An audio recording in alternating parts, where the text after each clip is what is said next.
こんにちは。ガブ、ガブ、ガブ、ガブ、ガブ。Yuru adalah seorang anak muda berbakat yang memiliki ikatan kuat dengan kakak perempuannya. Sejak lahir, ia telah menghabiskan seluruh hidupnya di desa terpencil ini. Ia lahir saat fajar menyingsing bersama saudari kembarnya, Asa. Tanpa ia sadari, sebuah ramalan telah menubuatkan bahwa suatu hari nanti ia akan memimpin iblis-iblis kuat. Suatu hari, setelah berburu di hutan, Yuru kembali ke desa.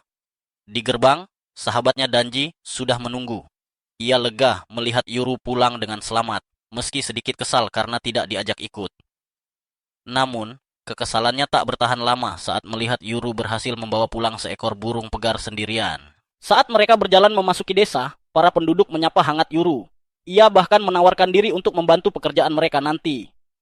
Tapi untuk sekarang, ia harus pulang terlebih dahulu. Di rumah, Nenek Yamaha dan Ibu Danji sedang sibuk membelah kayu. Mereka terkesan saat melihat hasil buruan Yuru. Tanpa menunggu lama, Yuru langsung menanyakan kabar Asa. Nenek Yamaha menjawab bahwa Asa seperti biasa, terus bekerja dengan tekun. Yuru pun turun ke ruang bawah tanah.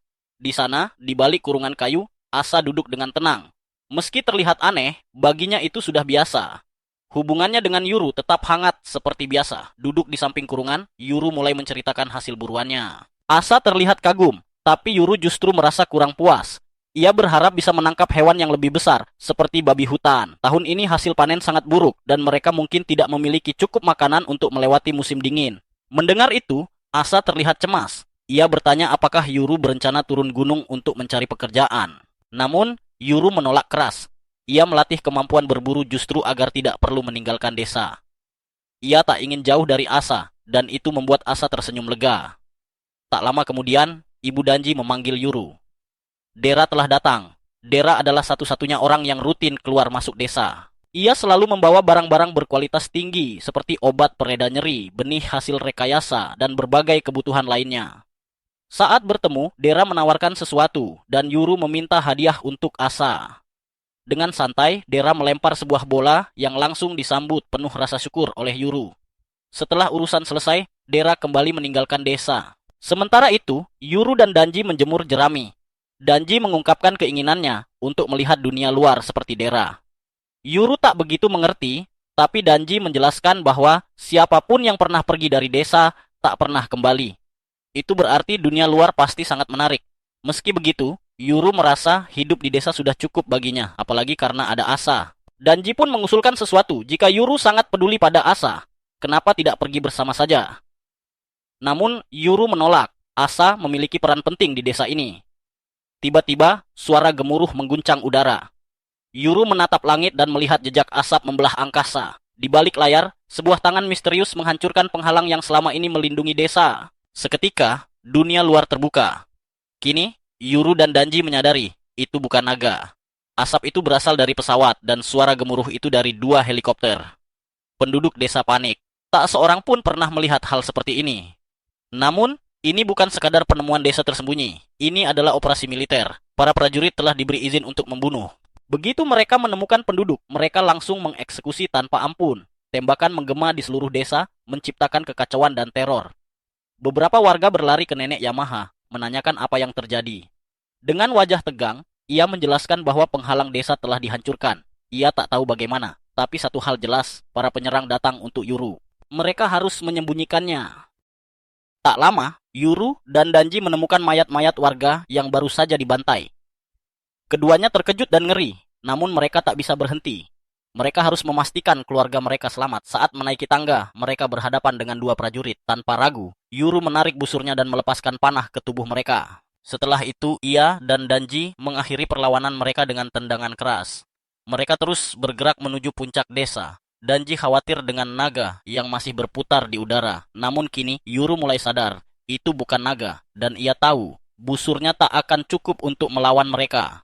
Mereka sampai di patung dewa kiri dan kanan. Namun perjalanan masih jauh. Danji ingin memastikan ibunya selamat. Dan ia tahu, Yuru juga ingin menemui Asa. Kali ini, Yuru punya rencana. Ia berlari ke dasar salah satu patung dan meminta Danji membantu memindahkan batu-batu di sekitarnya. Meski bingung, Danji tetap membantu. Beberapa saat kemudian, setelah batu-batu itu tersingkir, Yuru membuka sebuah panel tersembunyi di baliknya. Terdapat lorong rahasia yang langsung menuju ruang bawah tanah, tempat Asa berada. Danji sama sekali tidak menyangka hal seperti ini benar-benar ada. Tapi, justru keberadaan itulah yang jadi kabar baik karena sekarang Yuru bisa sampai ke Asa jauh lebih cepat. Sementara itu, di permukaan, seorang gadis bernama Gaby baru saja diturunkan dari helikopter, tepat di depan sekelompok warga desa yang membawa parang. Ia tampak tidak bersenjata, membuat para warga ragu apakah dia ancaman atau bukan. Namun keraguan itu lenyap seketika saat Gaby menjentikan jarinya. Dan tiba-tiba, bagian tubuh seorang warga tercabik, seolah digigit oleh sesuatu yang tak terlihat, mirip seperti gigitan rubah milik Aki. Tanpa ampun, Gaby menghabisi mereka satu persatu, tak menyisakan seorang pun. Seorang ibu mencoba melarikan diri sambil membawa anaknya. Namun kecepatan Gaby jauh melampaui harapan. Dalam sekejap, kepala sang ibu terpisah dari tubuhnya. Sang anak hanya bisa terpaku dalam ketakutan, menyaksikan ibunya hancur berkeping-keping. Saat ia mengira nasibnya akan sama, Gaby justru berkata bahwa ia punya aturan, tidak menggigit anak-anak. Namun, itu tidak berarti ia tak akan menanamkan rasa takut yang mendalam di benak mereka. Setelah memastikan desa itu bersih, Gaby mencoba menghubungi pasukannya agar naik ke permukaan. Namun, tak ada jawaban. Rupanya, para prajurit itu telah lebih dulu bertemu dengan Dera di perjalanan turun. Dan tanpa ragu, Dera menghabisi mereka semua. Dera tidak tahu pasti apa yang menyebabkan penghalang bisa runtuh, tapi ia yakin ini akan menimbulkan masalah besar. Ia pun segera menghubungi seseorang bernama Hana, meminta untuk mengubah titik pertemuan karena Asa yang asli jelas sedang dalam bahaya. Di dalam ruang tahanan bawah tanah, Granny diseret oleh Asa. Saat akhirnya ia berhadapan dengan sosok tiruan dirinya, rasa jijik langsung terpancar di wajahnya. Tanpa ragu, ia mengangkat tangannya, dan dalam sekejap, kepala Asa di dalam kurungan meledak. Tak lama setelah itu, Yuru berlari masuk ke dalam ruangan. Ia memanggil nama Asa dengan penuh horor saat melihat kejadian itu. Namun, wanita di hadapannya justru mengangkat tangan dan berkata bahwa dialah kakak perempuan Yuru yang sebenarnya. Dan ia datang untuk membawanya pulang. Tapi sebelum itu, ia berniat membunuh semua orang di desa terkutuk ini. Yuru jelas tidak percaya. Baginya, wanita itu hanyalah orang asing. Terlebih setelah ia membunuh sosok yang selama ini ia anggap sebagai kakaknya.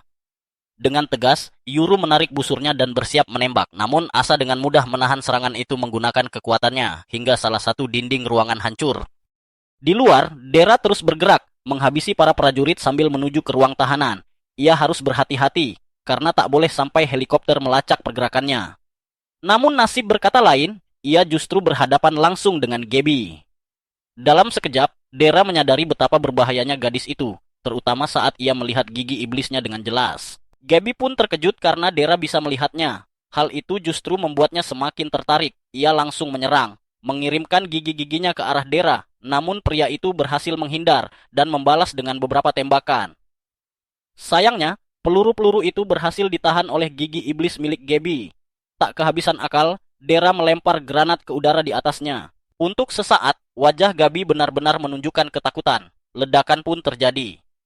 Kembali ke dalam ruang tahanan, Asa menyadari bahwa ia telah menggunakan kekuatan secara berlebihan, padahal ia hanya berniat menahan panah Yuru.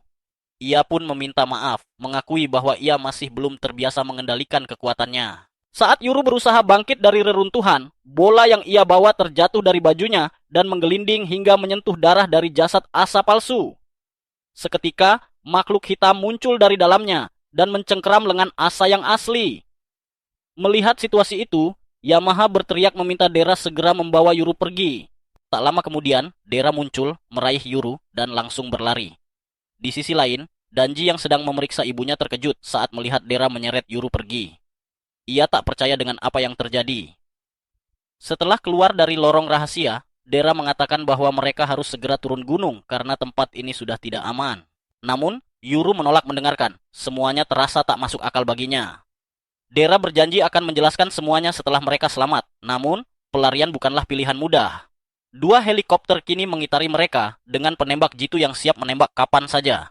Situasi semakin buruk, mereka tak bisa bergerak. Jika Gaby menemukan mereka, maka habislah sudah. Namun pikiran Yuru justru dipenuhi oleh satu hal, apakah Asa masih hidup? Ia sempat melihatnya bergerak, tapi kini ia ragu apakah itu benar-benar dirinya.